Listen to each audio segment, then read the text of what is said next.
Hello, everybody. This lecture is on the Natural History of Morals section from Beyond Good and Evil. So, kind of picking up sort of where we left off last time, Nietzsche's starting to turn at many aspects of the culture in which he lived, right? The sort of herd mentality that he sees so prevalent. And one way of understanding where we are is to do a historical or genealogical analysis is another word that Nietzsche will use of how we got there. And so that's what this section is about. But this section is about morals. And so to start, I want to read a passage from the very first aphorism, 186, just a couple lines from it. In the middle of that aphorism, about halfway through it, he says, "As strange as it may sound, the problem of morality itself has been missing from every science of morals so far. There was no suspicion that anything was really a problem. Viewed properly, the grounding of morals, as philosophers called it, as they demanded it of themselves, was only an erudite form of good faith in the dominant morality, a new way of expressing it. As such, it was itself already situated within the terms of a certain morality. In the last analysis, it even constitutes a type of denial that these morals can be regarded as a problem. But in any event, it is the opposition of an examination, dissection, interrogation, vivisection of precisely this article of faith." So when he talks about groundwork for morals or foundation of morals, he's citing there a title of one of Immanuel Kant's books. Foundations for a Metaphysics of Morals is the title of one of Kant's books. And so basically what Kant is doing in Nietzsche's mindset here is what Kant is doing is he's taking the sort of the Christian morals of his day and providing a foundation for it, right? So he's basically saying, hey, everybody, the Christian morals that we all have, they're great, and I can actually provide a rational foundation, a metaphysical foundation for those morals. So the problem for Kant then is the problem of providing a foundation for the existing morals of his society. And so that's why if you study Kant's ethics, his categorical imperative, which is a crucial part of his moral philosophy, is really in many ways a version of the golden rule. So do unto others as you'd have them do unto you. So that basic moral principles and many of the basic tenets of a sort of a Christian ethic are just taken on as unquestioned. And then the problem is simply one of providing a foundation for that ethics. And what Nietzsche is saying is that no one has actually taken the ethics itself as a problem. Why this ethics rather than another? How did it come to be that this ethics became the unquestioned ethics that we have? And that's where the vivisection, the analysis, and the study comes in. And that's the theme of this section, to kind of provide for that kind of historical analysis. And for those who are interested in this kind of historical analysis or want to see a more thorough version of it, still thinking about paper topics or something like that, Nietzsche's three essays, Genealogy of Morals. It's kind of a book. It's like a 140-page book, so it's still a book, but it's not a big book. Also not an essay. It's three essays. It's all about this history of morals. So what we have here is kind of a some summary version of that argument, or in many ways, it's a prep version because he writes the genealogy of morals after Beyond Good and Evil. So one of the things, so he goes on a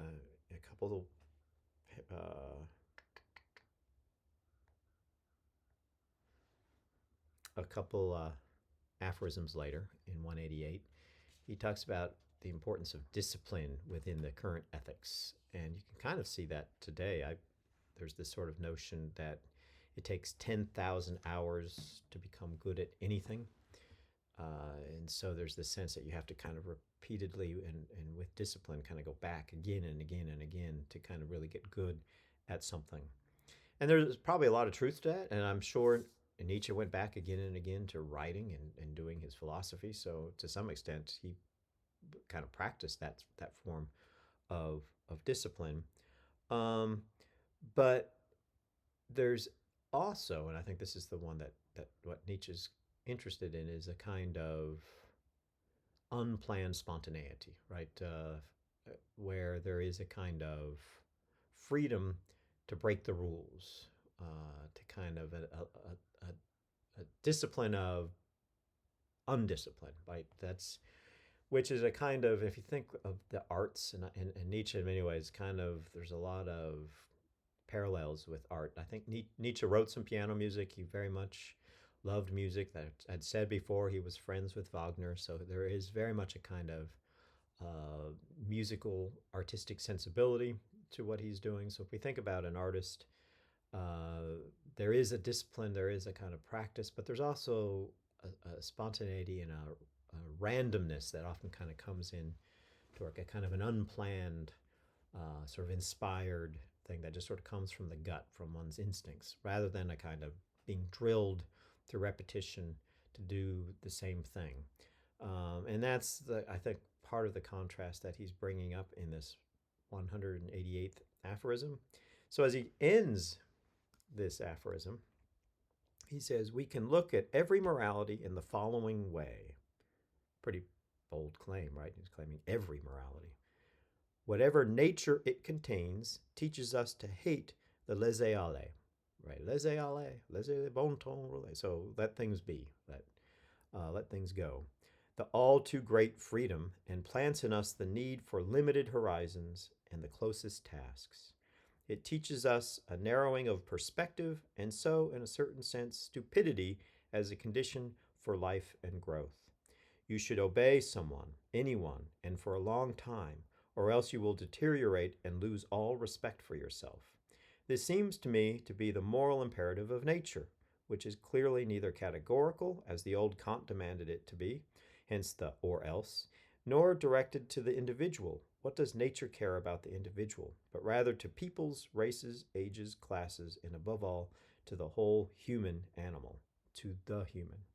So there's this sense of, for the sake of humanity, this is what one needs to do. So be obedient, and do what you're supposed to do. Kind of fall in line.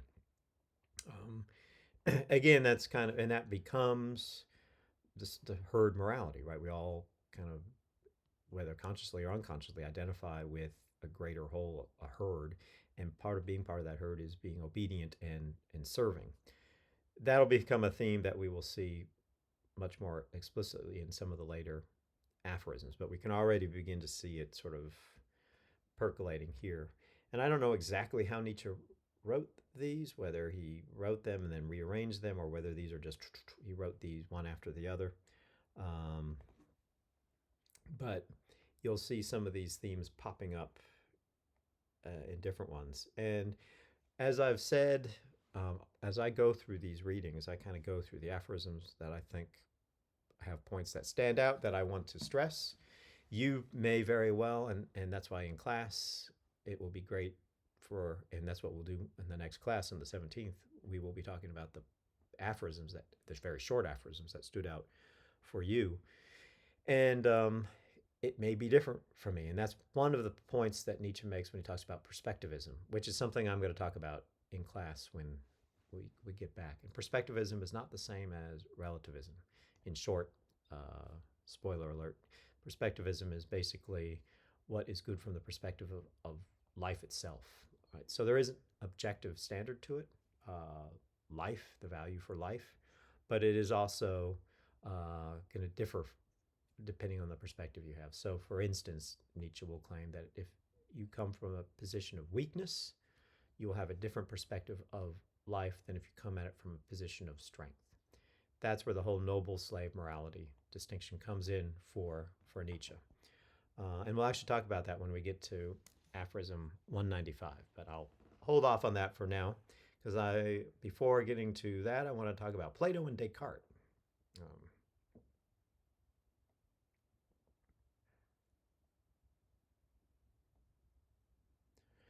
Let's see here. This whole aphorism 191 is the next one I want to talk about. He's talking about faith and knowledge. So there tends to be a kind of traditionally a kind of contrast between faith and knowledge. So in matters of faith, you don't necessarily have to have evidence to know what you have faith in. You just have faith in it. And in matters of knowledge, you you don't have to rely on faith. You have facts. So um, that's a common contrast, for instance, between religion and science, or religion and philosophy.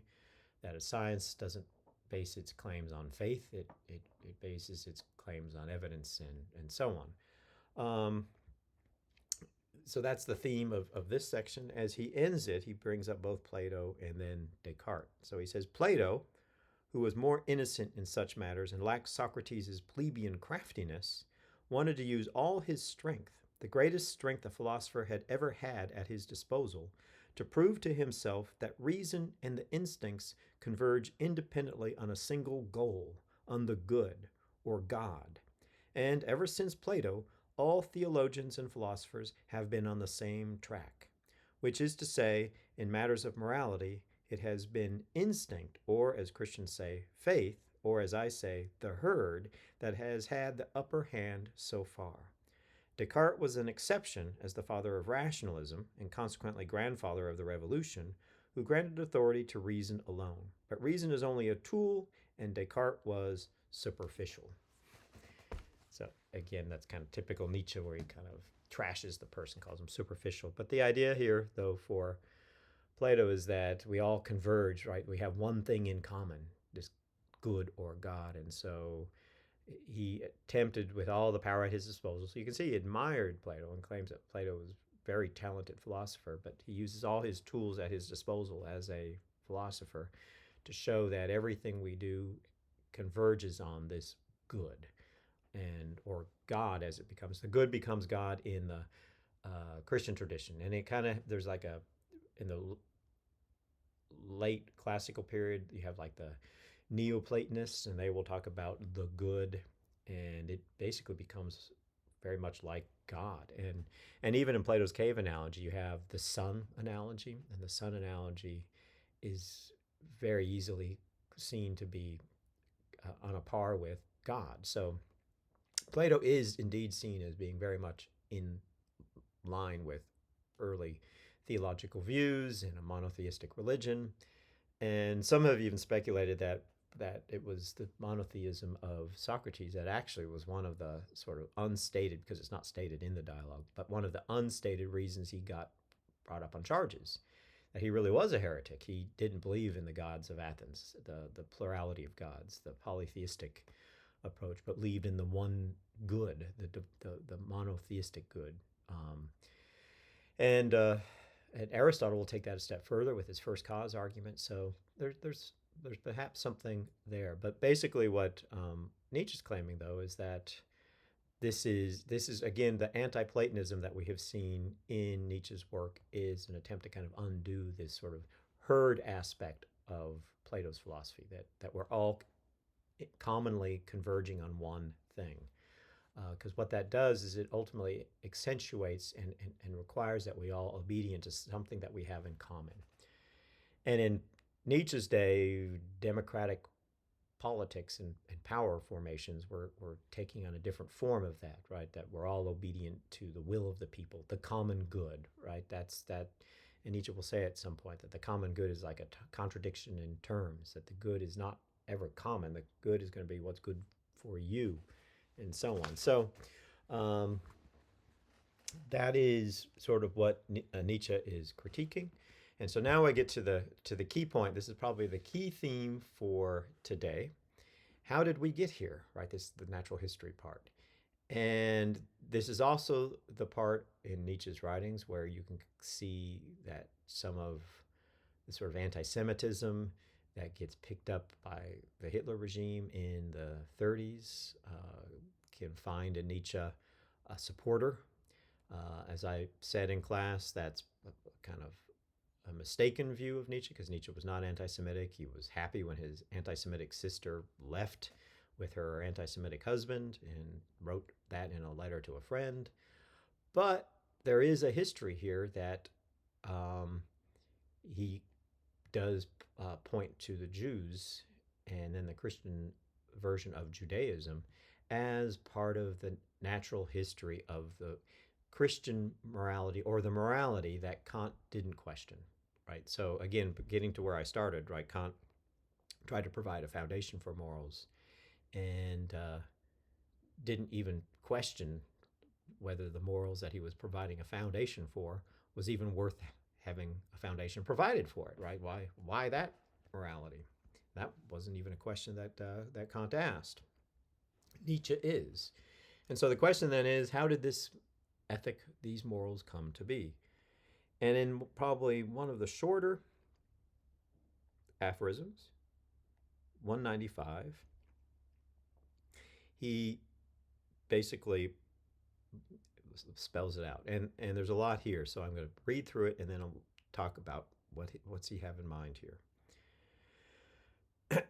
So he says at aphorism 195, he says, "The Jews, a people born for slavery, as Tacitus and the entire ancient world say, the people chosen of all peoples, as they themselves say and think, the Jews have achieved that miraculous thing, an inversion of values, thanks to which life on earth has had a new and dangerous charm for several millennia.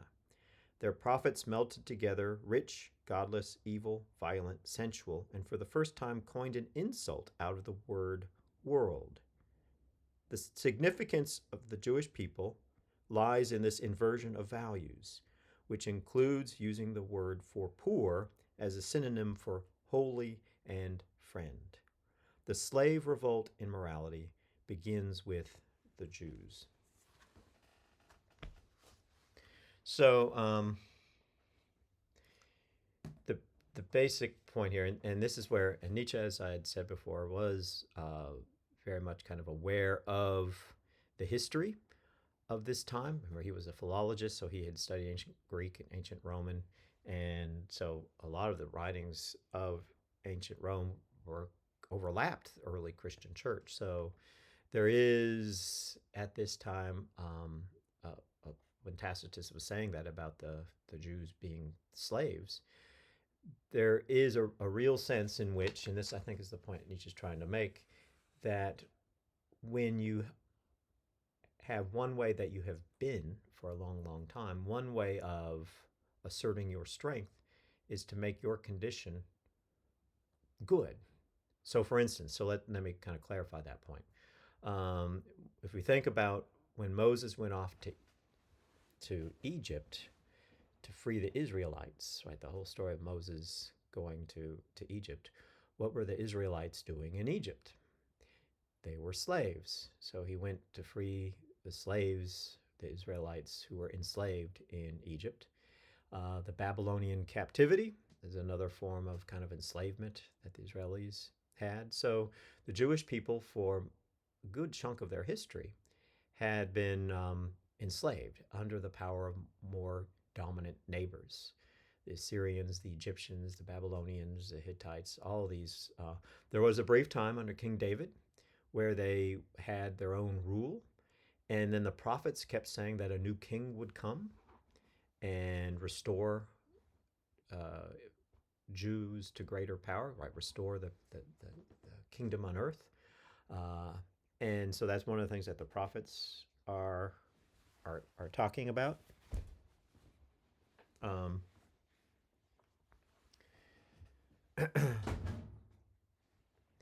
But for Nietzsche, though, what happens is that rather than recognize that they are poor and weak as slaves, they make that condition of being poor and weak a strength. They make themselves the chosen people, right? It's by being the chosen people that they are good, and they're good precisely because of their weakness. And so you can kind of see that in the Christian tradition that becomes the sort of the Beatitudes, right? Blessed are the poor, blessed are the meek. And so part of being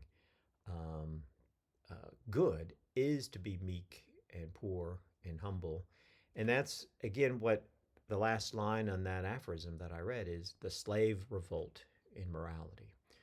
So it's like the condition of the Jews as slaves was that they make their condition their strength. Um, and that's, I guess, in a nutshell, that is the key turning point in the history of morals for Nietzsche, because the classical view, it's good to be strong, right? From the perspective of what he'll call master morality, the good was equated with the noble, the strong, the well-born, the culturally elite. All those types of things are good. There's nothing wrong with that. It's good to be strong. And if I were in class, I would point to all of you and say, you are here to maximize your strengths, to go out and do well. That's the will to power that I've talked about, that you are not here to become weaker, to become less capable. You are here to become more capable, to do more, to enhance your strengths and abilities. That's the natural way of doing things. And those who are successful at that, those who do that, that's a good thing. And it's bad to be weak. It's bad to be impoverished. It's bad to be poor. Um, and now we all have strengths and weaknesses. We all have good and bad sides to ourselves. And part of the process in the ancient world, and you'll see this in philosophers like Aristotle and others, is to kind of use contemplation and friends to recognize our weaknesses and try to overcome these weaknesses. And turn them into strengths and to enhance and thrive in our lives. So it's good to be strong and powerful and noble and so on. And in fact, Nietzsche will go on in the Genealogy of Morals and point out that the word for good, in a kind of moral sense, goes back and has the same roots as noble. And the word for bad has the same word for plebeian and low. So what is bad is just simply to be kind of low class, uncultured, uncivilized, untutored. All those kinds of things would be considered bad and lowly. And a person in a position of strength, the noble morality, are going to be unthreatened by people like that who are in the position of being bad. Right, the poor, the meek, those who don't have any resources or strengths, they're not going to be threatening to the people who are strong. So that's why for Nietzsche, in the traditional classical view, they had the distinction between good and bad. But what happens with the inversion here, and this point is key, so what happens with the inversion is that we no longer have the distinction between good and bad, but we have the distinction between good and evil. So whereas before, in the good and bad distinction, so on the good side we have strong, powerful, noble, well-cultured, etc. Bad would be weak, impoverished, untutored, uncultured, etc. That would be the good-bad distinction. Again, the good is unthreatened by those who are bad because they are weak. They can't do much to them. After the Jewish slave revolt in morality, things get reversed. So being the chosen people, the Jews now claim that it's good to be weak. It's good to be out of power. It's good to be enslaved. It's good to be impoverished and oppressed. And so those become virtues. To be poor and humble and meek become virtues. And to be strong, powerful, fearful, etc., become evil. And why evil? Evil because one is threatened by that strength, right? One can be destroyed and eliminated by that strength. Whereas in the noble morality, they aren't going to be threatened or eliminated by the weak. And so they aren't really a threat, so they just call them bad. It's just a bad way to be. Whereas if you're in the weakened position of slave morality, strength becomes an evil that can threaten to wipe you out. And so one way to think about this is that in the good-bad distinction, we have kind of a both and, so that everyone in the world under the sort of noble morality, we are both good and bad, meaning we have good traits and bad traits, strengths and weaknesses. And part of the process, as I mentioned when I talked about Aristotle, is to weed out the weaknesses or bad parts and try to replace them with strengths. That's kind of part of what we try to do. After the slave revolt in morality, what we have instead is this either-or distinction, either good or evil. So it kind of gets, at least within sort of kind of the literature, you have like God on the one hand and Satan or Lucifer on the other. And you can kind of see Satan has a lot of the characteristics of being powerful and strong and fearful and so on. But we also have this either or distinction that after you die, you either go to heaven or hell. You don't go to both, right? That you may go to purgatory and wait things out for a while, but you either go to one or the other. So either good and evil is a either or. So now we can kind of see with this one section here and with what I've been saying, we can see what's at the core of Beyond Good and Evil, the book, is what Nietzsche is attempting to do is he's attempting to, after kind of doing this natural history of this morality, that he sees a morality of slave morality, a morality that promotes the herd, a morality that promotes mediocrity and weakness, a morality that has a kind of either or, good and evil dichotomy ethic, a black or white dichotomy ethic. He wants to go beyond that ethic, and in some ways, he wants to go back to a kind of classical view of both good and bad. And I think that's, again, what we would have if we had this philosophy of the future. I think that's where he is wanting us to go. So with after he's that, so that's kind of the in a nutshell, that is the natural history of the ethics that Nietzsche is laying out here, the slave revolt immorality. So you can count there will be an essay question on the midterm that talks about the slave revolt in morality as Nietzsche understands it. Okay. So there's only two more aphorisms after that I want to talk about, but they both follow from the slave revolt in morality because suddenly one of the things that follows from the slave revolt is that it now becomes good to be a follower. It becomes good to follow someone else's will, right? Because we think what makes a slave a slave? A slave is someone whose will is determined by another, right? They don't have the power to live in accordance with their own will. Whereas in master morality, they do, right? They do what they want to do, right? If you ask Caesar why he conquered Gaul, he says, well, because I want to, and it's good for Rome, right? No one told him to. It was just something that it was good for them to do, and so that's what they did. Whereas in a slave morality context, you would say, I'm doing it for others. I'm not doing it for myself. That's the point that Nietzsche will make about even in democracies, in a secular democracy that's no longer doing it for God, acting on the will of God, which is again acting on another's will.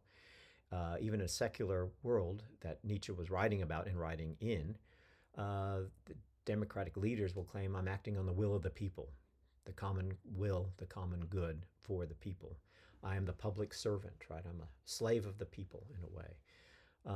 And Nietzsche's point is that, on one hand, that's not true. If you look at what leaders do, is they are out for themselves. They just use a smokescreen of democratic servility to hide over their pursuits of power, wealth, and so on. And it would be better if it was all up front and we could see that that's what's going on, and then we could say and address it accordingly.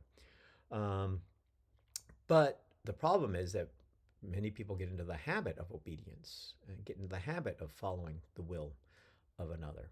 That's a consequence of, again, of the slave morality and ethics. And so this becomes one of the big themes in aphorism 199. Just read the first few lines of aphorism 199. He says, for as long as there have been people, there have been herds of people as well, racial groups, communities, tribes, folk, states, churches, and a very large number of people who obey compared to relatively few who command. So, considering the fact that humanity has been the best and most long-standing breeding ground for the cultivation of obedience so far, it is reasonable to suppose that the average person has an innate need to obey as a type of formal conscience that commands, thou shalt unconditionally do something, unconditionally not do something. In short, thou shalt. So again, this is, I think this is the elitism of Nietzsche coming back out again. The basic argument here is that, yes, in the natural order of things, people more often than not are followers because it's easier to be obedient. It's easier to follow someone else. But you will have strong people come along who will be leaders, and they will make changes. This is the great man view of history that I've talked about, and they will make changes by virtue of their strength of will and their vision and their sense of how things should be. And the people who are obedient will just sort of naturally follow them. So it's long been that way. The difference, however, now is that the slave revolt in morality has made that obedience a virtue rather than a weakness. And so as a result, it makes it even harder for those who might make changes to come along. It makes it harder for people to uh, act in accordance with what they think is their own sense of right, their own sense of how things should be done. So it creates a sort of a common herd. That's the herd morality again, or sheeple, to use that kind of term that sometimes people use, that we're all like sheep being herded together under the shepherd who gives us the orders and we obey. And with that in mind, let me go to one more, and I think this might be the last one. Aphorism. Actually, I think I have two more that I want to read. Aphorism 201.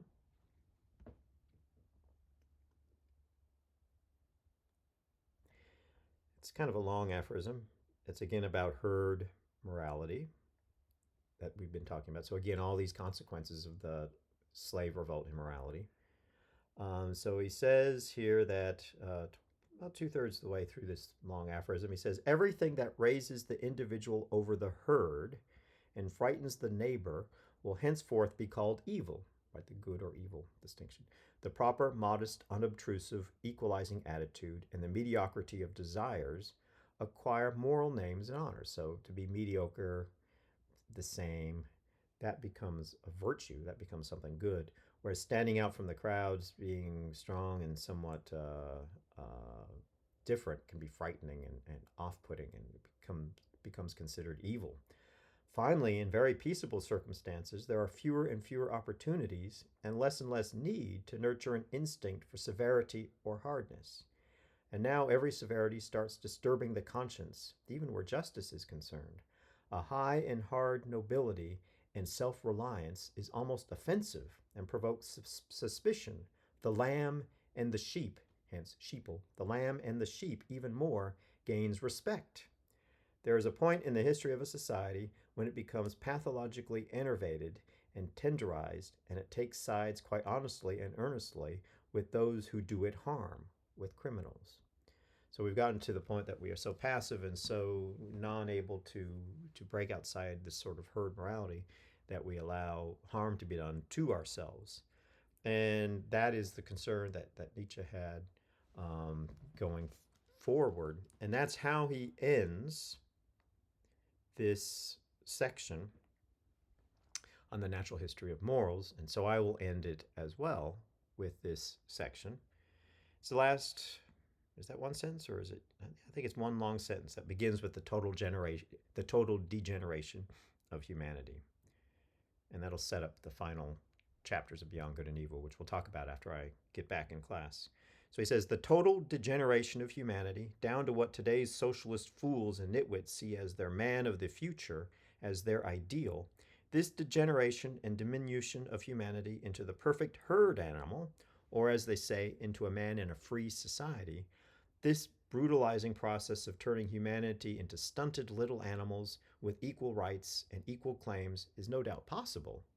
Anyone who has ever thought this possibility through to the end knows one more disgust than other men, and perhaps a new task as well.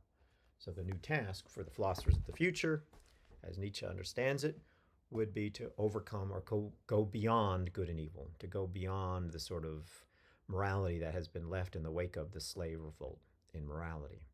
And so in the final chapters of Beyond Good and Evil that we'll talk about in class, we'll look at this task some more and how Nietzsche understands it.